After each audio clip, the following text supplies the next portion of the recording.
মানব জীবন একটি বঙ্গুর সুতো যা ক্ষণস্থায়ী এবং শাশ্বত, বাস্তব এবং অদৃশ্যের মধ্যে উদ্ভাসিত হয়। প্রতিটি শ্বাস, প্রতিটি হৃদস্পন্দন আমাদের মনে করিয়ে দেয় যে আমরা এখানে আছি, কিন্তু স্থায়ীভাবে না। কৃষ্ণ কুরুক্ষেত্রের ময়দানে অর্জুনকে এই সার্বজনীন সত্য প্রকাশ করেন। যাহা হইতে জন্ম, তাহা হইতে মরণ, যা জন্মেছে তার মৃত্যু অবধারিত। 2.27 এই শব্দগুলি শারীরিক মৃত্যুর উপর নিছক পর্যবেক্ষণ না। তারা আত্মার জন্য একটি আজনা, সংসারের অন্তহীন চক্র, জীবনের প্রবাহ এবং শরীরের বাইরে আমাদের সারাংশের সত্য, অহম এবং আকাঙ্ক্ষার বাইরে যা আমাদের আবদ্ধ করে তা চিন্তা করার একটি আহ্বান। প্রতিটি জন্ম এবং প্রতিটি মৃত্যুই কেবল সার্বজনীন চেতনার গতিবিধি। দেশীরা যাকে আত্মা বলে থাকেন তার ক্ষণস্থায়ী প্রকাশ, অমর আত্মা যা দেখতে থাকে, নীরব এবং অপরিবর্তনীয়, রূপ ও চেহারার আবরণের আড়ালে থেকে। আমরা যখন আকাঙ্ক্ষা এবং চাহিদার গণ্ডগোলে নিজেকে হারিয়ে ফেলি, তখন আমরা এই সারাংশটি ভুলে যাই। ভগবদ্গীতা আমাদের সতর্ক থাকতে আমন্ত্রণ জানায়, শনাক্ত না করে পর্যবেক্ষণ করতে, সংযুক্ত না করে উপলব্ধি করতে। আপনি কি আপনার নিজের অভিজ্ঞতায় এই কথাগুলোর সত্যতা অনুভব করেন? কতবার আমরা ক্ষণস্থায়ী জিনিসগুলি অনুসরণ করেছি, বিশ্বাস করে যে তারা আমাদের সুখকে সামজায়িত করবে? এবং তবুও এই সন্তুষ্টিগুলি ক্ষণস্থায়ী, এমন একটি শূন্যতার পথ দেয় যা আমাদের মনে করিয়ে দেয় যে কৃষ্ণ সহস্রাব্দ ধরে কি শিক্ষা দিয়ে আসছেন। আত্মা অমর এবং প্রকৃত শান্তি যা জন্মায় এবং মারা যায় তার মধ্যে থাকে না। উপনিষদ এই মতকে শক্তিশালী করে বলে, আত্মা বা আরে দর্শবোধ শ্রোতব্য মন্ত্রব্য নিদিতাসিতব্য। আত্মানকে অবশ্যই দেখতে হবে, শুনতে হবে, প্রতিফলিত করতে হবে এবং দান করতে হবে। 2.4.5 এই শব্দগুলি আমাদেরকে একটি অভ্যন্তরীণ যাত্রায় আমন্ত্রণ জানায়, আত্মের একটি সচেতন অন্বেষণ, যেখানে পর্যবেক্ষক পর্যবেক্ষিত থেকে আলাদা হয়ে ওঠে। এখানে চেতনা একটি নিছক মানসিক অনুষদ নয়, তবে আলো যা অন্য সব কিছুকে আলোকিত করে। এটি অভ্যন্তরীণ চোখ, নীরব সাক্ষী যে নিজেকে রূপান্তরিত না করে বিশ্বকে পরিবর্তিত হতে দেখে। আপনি কি আপনার ভিতরে এই আলো অনুভব করতে পারেন? এমনকি বিশৃঙ্খলা এবং আবেগের মধ্যেও এটি অপরিবর্তিত, অক্ষত, আত্মের সত্য প্রকাশের জন্য প্রস্তুত থাকে। কৃষ্ণ অর্জুনকে শুধুমাত্র শরীর থেকে নয়, চিন্তা, আবেগ এবং স্মৃতি থেকেও নিজেকে বিচ্ছিন্ন করার আহ্বান জানান যা এটি সামজায়িত করে। প্রতিটি শ্বাস এই সারাংশের সাথে পুনরায় সংযোগ করার একটি সুযোগ হয়ে ওঠে। আপনার জীবনের কত মুহূর্ত আপনি আপনার নিঃশ্বাসের সচেতনতা ছাড়াই বেঁচে আছেন, আপনার অস্তিত্বের নীরব নিত্য উপলব্ধি না করে? প্রতিটি নিঃশ্বাস এবং নিঃশ্বাস হল চেতনার শাশ্বত সাগরের দিকে প্রবাহিত নদী। তাদের পর্যবেক্ষণ করে আপনি বিচ্ছিন্নতা অনুভব করতে শুরু করেন, ঠান্ডা ত্যাগ হিসাবে নয়, বরং গভীর অভ্যন্তরীণ স্বাধীনতা হিসাবে। মহাভারত বর্ণনা করে যে এমনকি সর্বশ্রেষ্ঠ যোদ্ধা এবং ঋষিরা জীবন ও মৃত্যুর যুদ্ধে নিমজ্জিত সর্বদা এই সার্বজনীন সত্যে ফিরে আসেন, আত্মা কখনই মরে না। এটি রূপ, ভাগ্য এবং বার্তা অতিক্রম করে। প্রতিটি ঘটনা মনের জন্য একটি পাঠ হয়ে ওঠে, এমন একটি শিক্ষা যা, যখন দান করা হয়, তখন বিশ্বের অস্থায়ী প্রকৃতি এবং আত্মার স্থায়িত্ব প্রকাশ করে। নিজেকে এই প্রশ্নটি জিজ্ঞাসা করুন, আপনি কি আপনার সম্পদ, আপনার সাফল্য এবং আপনার দুঃখের সাথে চিহ্নিত, নাকি আপনি কি অপরিবর্তনীয় সাক্ষীকে উপলব্ধি করতে পারেন যা এই সমস্ত কিছুর বাইরে থেকে যায়? সচেতনতার এই নিঃশ্বাসে দান মুখ্য হয়ে ওঠে। নীরবে বসে শ্বাসের উত্তরণ এবং মনের ওঠানামা নিয়ে চিন্তা করা, যিনি কৃষ্ণের শেখানো এই সত্যের কাছাকাছি আসেন। একজনের শ্বাস পর্যবেক্ষণ, শরীর এবং হৃদয়ের কম্পন শোনার সহজ কাজ, প্রতিটি মুহূর্তে ঐশ্বরিক উপলব্ধির একটি দরজা খুলে দেয়। যেমন ঋষিরা বলেছেন, যেখানে চেতনা আছে সেখানে মৃত্যু নেই, যেখানে চেতনা থাকে সেখানে মৃত্যু থাকে না। জীবন আমাদের স্বতঃস্ফূর্ত বিচ্ছিন্নতার মুহূর্তগুলি দেয়, ঘুম, স্বপ্ন, অপ্রত্যাশিত পরিবর্তন। কিন্তু কৃষ্ণ আমাদের আমন্ত্রণ জানিয়েছেন এই পরিবর্তনগুলি সম্পর্কে সচেতন হতে। প্রতিটি অভিজ্ঞতা অস্থায়ী এবং আত্মা অপরিবর্তনীয়। অস্তিত্বের এই সূক্ষ্ম গতিবিধির প্রতি নীরব মনোযোগ আমাদের সম্পর্ককে সময়, ক্ষতি এবং লাভে রূপান্তরিত করে। প্রতিটি চিন্তাই অভ্যন্তরীণ জগতের প্রতিচ্ছবি হয়ে ওঠে এবং প্রতিটি আবেগ সচেতন পর্যবেক্ষণের সেতু হয়ে ওঠে। এইভাবে চেতনার শ্বাস একটি বিমূর্ততা নয়, এটি একটি দৈনিক গাইড। প্রতিটি কর্মে, প্রতিটি চেহারা, প্রতিটি নিঃশ্বাসে মননশীল উপস্থিতি গড়ে তোলা সম্ভব। আপনি কি কেবল অস্তিত্বের জন্য বেঁচে থাকা এবং সচেতনতার সাথে বেঁচে থাকার মধ্যে পার্থক্য অনুভব করেন? নিজেকে তরঙ্গ দ্বারা বাহিত করা এবং আপনার আত্মার স্থির সমুদ্র থেকে তাদের গতিবিধি পর্যবেক্ষণ করার মধ্যে? গীতা আমাদেরকে কেবল অস্থিরতা সম্পর্কে সতর্ক করে না, এটি আমাদের একটি পথের প্রস্তাব দেয়, যা প্রতিটি মুহূর্তে জাগ্রত থাকার, অস্থায়ীভাবে পবিত্রকে উপলব্ধি করার এবং প্রতিটি নিঃশ্বাসের উত্তরণের পিছনে অনন্তকালকে স্বীকৃতি দেওয়া। কুরুক্ষেত্রের যুদ্ধক্ষেত্রে কৃষ্ণ অর্জুনকে শিক্ষা দেন, কর্মণ্যেবাধিকারস্তে মা ফলেষু কদাচন। আপনার কর্ম করার অধিকার আছে, কিন্তু এর ফল কখনই না। 2.47 এই শব্দগুলি যদিও আসন্ন যুদ্ধের প্রেক্ষাপটে বলা হয়, তবে শারীরিক যুদ্ধের মধ্যে সীমাবদ্ধ না। তারা প্রতিটি মানুষের পছন্দ, দায়িত্ব এবং অস্তিত্বের চ্যালেঞ্জের মুখোমুখি হওয়ার জন্য একটি নির্বাদী গাইড। ধর্ম, সঠিক কর্মের প্রাকৃতিক নিয়ম, একটি বাতিঘর হয়ে ওঠে যা আমাদের কর্ম এবং সিদ্ধান্তগুলিকে আলোকিত করে। এটি কেবল সামাজিক বা নৈতিকভাবে যা প্রত্যাশিত তা করার বিষয় নয়, তবে প্রতিটি কর্মের, প্রতিটি আন্দোলনের গভীর অর্থ বোঝার বিষয় যা আমরা জীবনে করি। ধর্ম অনুসারে কাজ করার জন্য মনোযোগ এবং সচেতনতা প্রয়োজন। ধর্ম ফল দ্বারা পরিমাপ করা হয় না, কিন্তু কর্মের উদ্দেশ্য এবং সঠিকতা দ্বারা পরিমাপ করা হয়। আপনি কিভাবে কাজ করবেন যদি আপনি জানেন যে প্রতিটি কাজ, আপনার প্রতিটি সিদ্ধান্ত, স্বীকৃতি বা ব্যর্থতা নির্বিশেষে অন্তর্নিহিত মূল্য বহন করে। ফলাফলের জন্য কাজ করা শিকল তৈরি করে, কারণ আপনার সুখ ফলাফল, পরিস্থিতি এবং অন্যদের মতামতের উপর নির্ভর করে। গীতা আমাদের দেখায় যে প্রকৃত শক্তি বিশুদ্ধ, নিবেদিত অভিপ্রায়ে নিহিত রয়েছে। আমরা এখানে এবং এখন যা সঠিক তা করার মাধ্যমে আমরা যে অভ্যন্তরীণ শক্তি গড়ে তুলি। উপনিষদ ও পুরাণে এই সত্যকে তুলে ধরার গল্প রয়েছে। মহাভারতে রাজা যুধিষ্ঠির অন্যায় ও কাষ্ট সত্ত্বেও সততার সাথে ধর্ম পালন করেন। সে সম্পদ বা তাৎক্ষণিক সাফল্য কামনা করে না, তার অনুপ্রেরণা ন্যায় ও ধার্মিকতা। তার কর্মের মাধ্যমে তিনি প্রমাণ করেন যে একটি কাজের মূল্য তার বিশুদ্ধতা এবং সার্বজনীন নীতির সাথে সারিবদ্ধতার মধ্যে নিহিত, দৃশ্যমান লাভ বা পুরস্কারের মধ্যে না। কর্ম, প্রায়ই সহজ কারণ এবং প্রভাব হিসাবে ভুল বোঝা যায়, আসলে দায়িত্ব এবং সচেতনতা সম্পর্কে একটি শিক্ষা। আমরা গ্রহণ করি এমন প্রতিটি ক্রিয়া একটি বীজ যা ফল দেবে, কখনো কখনো অপ্রত্যাশিত উপায়ে। কিন্তু গীতা ফলাফলের প্রতি আসক্তি থেকে মুক্তির উপর জোর দেয়। যখন আত্মা ধর্মের বিশুদ্ধতার কাজ করে, তখন প্রতিটি অঙ্গভঙ্গি একটি ঐশ্বরিক সেবায় পরিণত হয়, মহাবিশ্বের প্রতি সচেতন নৈবেদ্য।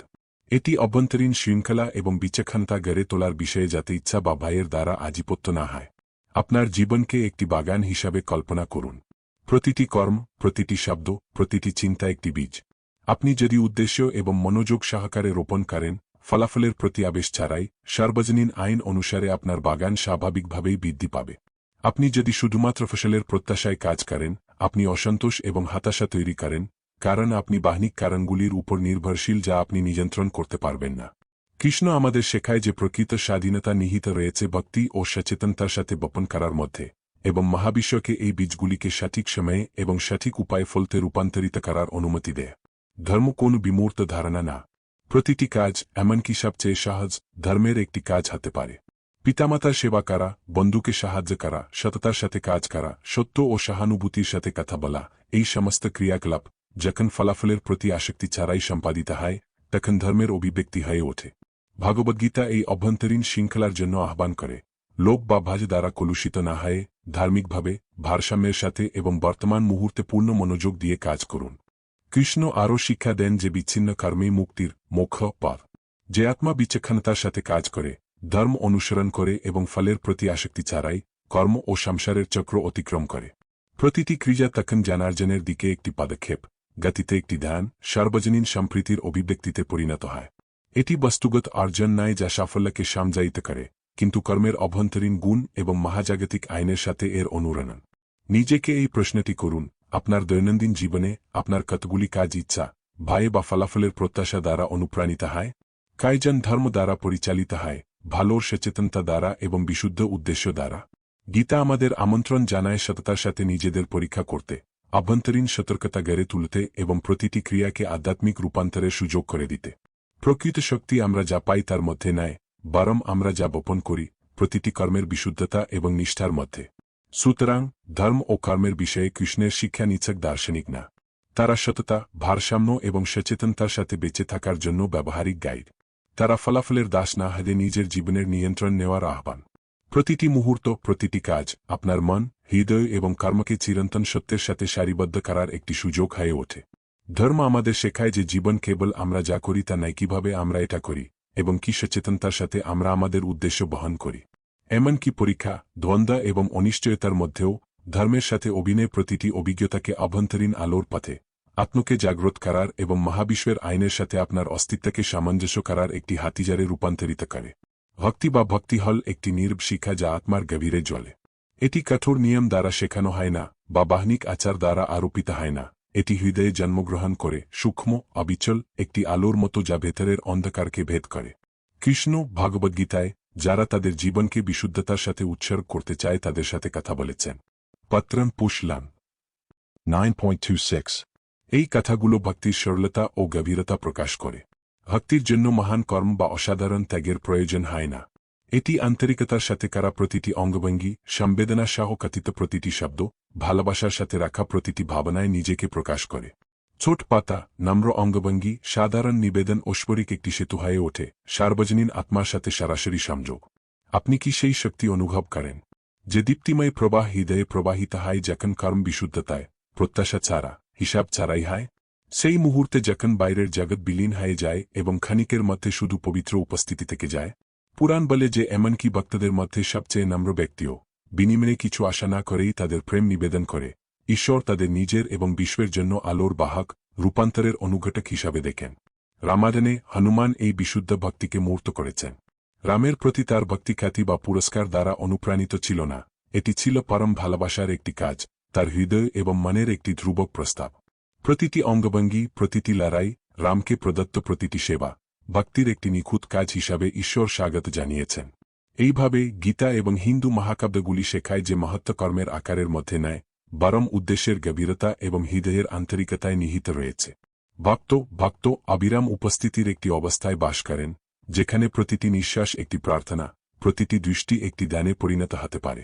দৈনন্দিন জীবন, তার রুটিন এবং সাধারণ কাজ সহ, তারপর ঐশ্বরিক অভিজ্ঞতার ভূখণ্ডে পরিণত হয়। যত্ন সহকারে থালা বাসন ধোয়া, আন্তরিক হাসি দেওয়া, কোনো আত্মীয় বা বন্ধুকে ভালোবাসার সঙ্গে সেবা করা, সবই ভক্তি হয়ে ওঠে যখন খোলা হৃদয়ে করা হয়। সরল হয়ে ওঠে পবিত্র। আপনি কি এই সত্যের স্পন্দন অনুভব করেন? আপনি যদি সচেতনতা এবং ভালোবাসার সাথে সম্পাদন করেন তবে আপনার দৈনন্দিন কর্মের কাজগুলি ঐশ্বরিক সেতুতে রূপান্তরিত হতে পারে। আপনার হৃদয়ের মধ্য দিয়ে যে আলোর প্রবাহ প্রবাহিত হয় তা কাজের মাত্রার উপর নির্ভর করে না, তবে প্রতিটি অঙ্গভঙ্গির পিছনের উদ্দেশ্যের উপর নির্ভর করে। ঐশ্বরিক নিবেদিত বস্তুর পরিমাপ করেন না, তবে নৈবেদ্যটির বিশুদ্ধতা এবং স্থিরতা। উপনিষদও এই অন্তর্নিহিত আলোর কথা বলে। যাহাতে চেতন আছে তাহাতে ভক্তি জন্মায়, যেখানে সচেতনতা থাকে সেখানে ভক্তির জন্ম হয়। ভক্তিকে সচেতনতা থেকে আলাদা করা যায় না। গীতায় অর্ঘ্যের প্রতীকবাদ আমাদের একটি সার্বজনীন সত্য শেখায়, সরলতা হল ঐশ্বরিক বাদ। একটি পাতা, একটি ফুল, একটি ফল বা সামান্য জল, এই সাধারণ বস্তুগুলি যখন ভালোবাসার সাথে দেওয়া হয় তখন পবিত্র হয়ে ওঠে। একজনের ঈশ্বরকে অর্পণ করার জন্য অনেক কিছুর প্রয়োজন নেই, একজনের শুধুমাত্র একটি বিশুদ্ধ হৃদয়ের অধিকারী হতে হবে, অনুভব করতে এবং ভালোবাসা প্রকাশ করতে সক্ষম। এইভাবে বস্তুগত উপহার অভ্যন্তরীণ উপহারের একটি আজনা হয়ে ওঠে, ভক্তিতে উদ্ভাসিত আত্মার প্রতিফলন। আপনার নিজের দৈনন্দিন কর্ম সম্পর্কে চিন্তা করুন। কোন সাধারণ অঙ্গভঙ্গিগুলি ভক্তির কাজ হয়ে উঠতে পারে যদি আপনি সেগুলি মনোযোগ এবং ভালোবাসার সাথে সম্পাদন করেন? খাবার রান্না করা, বাগান দেখাশোনা করা, বন্ধুর কথা মনোযোগ সহকারে শোনা, এই প্রতিটি কাজ উপস্থিতি এবং আন্তরিকতার সাথে সম্পাদিত ঈশ্বরের কাছে একটি নীরব গান হয়ে ওঠে। গীতা আমাদের শেখায় যে নম্রতম অর্ঘ্য যখন প্রেমের শিক্ষা দ্বারা পরিচালিত হয় তখন তা বিশ্বের সমস্ত ধনসম্পদের চেয়ে মূল্যবান। ভক্তির এই কাব্যিক ও আবেগময় প্রবাহে হৃদয় খুলে যায় এবং জীবন হয়ে ওঠে পবিত্র নিত। দৈনন্দিন অভিজ্ঞতা, আনন্দময় হোক বা কঠিন হোক, ভক্তির ভূখণ্ড হয়ে ওঠে। প্রতিটি বাধাই ধৈর্য, বিশ্বাস এবং ভালোবাসা গড়ে তোলার সুযোগ। প্রতিটি মানুষের সাক্ষাৎ দেবত্বের আজনা হয়ে ওঠে। গীতা আমাদের এই অভ্যন্তরীণ আন্দোলন অনুভব করতে আমন্ত্রণ জানায়, এই আলোকিত শক্তি যা আমাদেরকে ঐশ্বরিক এবং সমস্ত প্রাণীর সাথে সংযুক্ত করে। সুতরাং ভক্তি শুধুমাত্র একটি ধর্মীয় অনুশীলন নয়, এটি একটি অভ্যন্তরীণ রূপান্তর। এটি বিবেককে আলোকিত করে, হৃদয়কে শুদ্ধ করে এবং প্রতিটি মুহূর্তকে একটি পবিত্র নৈবেদ্যতে রূপান্তরিত করে। এটি শেখায় যে বিশুদ্ধ প্রেম, এমনকি সহজ অঙ্গভঙ্গিতেও চিরন্তনের পথ, এমন একটি আলো যা কখনই নিভে যায় না এবং এটি আত্মাকে তার উৎসের দিকে পরিচালিত করে।